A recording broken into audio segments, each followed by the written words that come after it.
Welcome to another episode, guys. The Arsenal match finished not too long ago. 1-0 defeat to Aston Villa.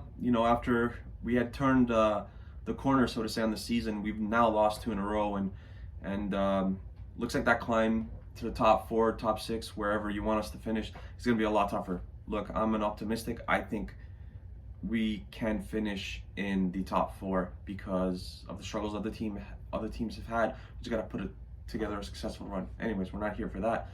We're here to talk about the match. So the way I always started off is by talking about the starting 11, which is pretty much the best starting 11 you could have fielded today. Aubameyang's been out of form. Lacazette's been in a bit better form, so it makes sense that he gets to start. Tierney's still injured, and we'll get to the left back position in a little bit. But Tierney being injured, so Cedric was still on that side there. The first goal, I mean, a lot of it's due to Gabriel being rusty. He hasn't played in 2.5, 3 weeks, and he kind of didn't know if he should commit to Traore or not. So he was kind of caught in two minds, and Traore got past him, centered the ball to Watkins, and he slotted into the back of the net. And I think even Holding has to do a little bit better on that. He has to be able to block that ball. And you could say that the goal was lucky as well, because it ends up hitting Holding on the leg and just going in the back of the net.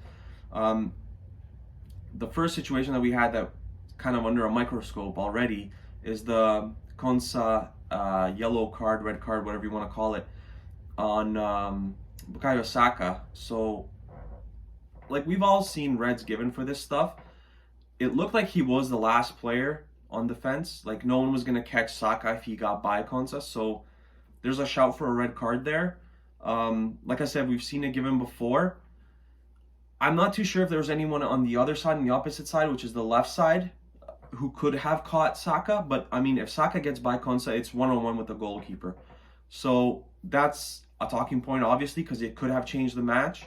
Arsenal could have scored, or even if they didn't, Konsa could have been sent off with a red card.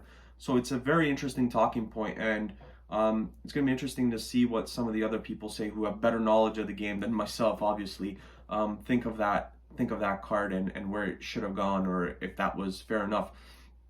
I thought Jack Grealish, the entire match, he was just running at Bayern, and Bayern just couldn't keep up with him. And we've seen this from Grealish pretty much the entire season, and ever since he's been at Aston Villa, really, where he just it's a nightmare for whoever is watching him on that side.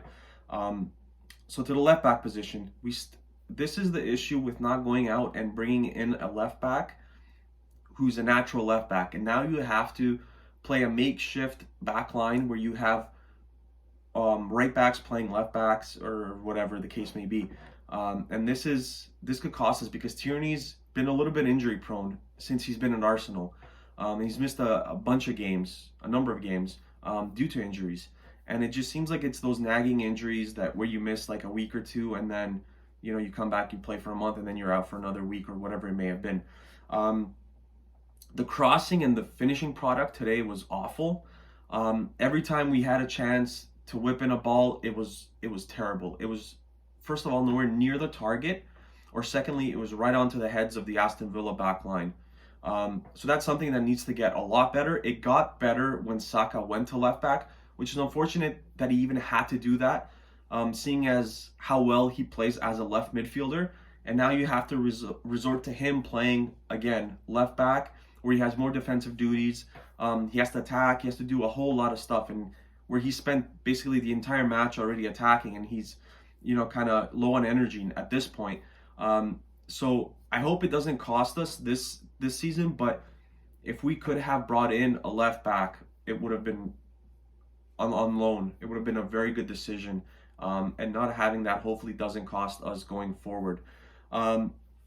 Another talking point was the Lacazette foul in the box, where apparently Lacazette fouled Martinez, where Martinez pretty much had his hands all over Lacazette's shirt, and you could see him bring him down.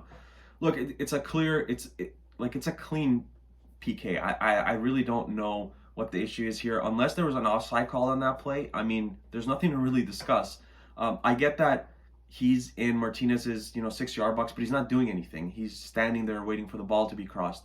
So goalkeepers get way too much protection in football in general. And I think this is when VAR has to step in and say, I think this is something that should be looked at. Because the foul was given to Martinez, and Lacazette literally did nothing at that point to Martinez to stop him from getting to the ball or whatever it may have been. He simply just brought down Lacazette. A few words on Odegaard. I thought when he came on, his passing is kind of like his best trait, I would say. He was on the ball on point, I should say, to Pepe a bunch of times and even to Bayern. His passing is really good, and he had a chance that he should have buried there. I believe was already in extra time, which he's got to score. You know, inside the box, you're very close to the goalkeeper. You have to at least hit the target. And another thing that I'm a little bit worried about is Thomas Partey again going down with injury, and looks like it was a hamstring based on where he was holding. But again, if he's out and we have to have Ceballos and Xhaka in the midfield again, like, this doesn't work. We've already seen it. So hopefully he's okay. But other than that, it was a very poor performance. I think that there was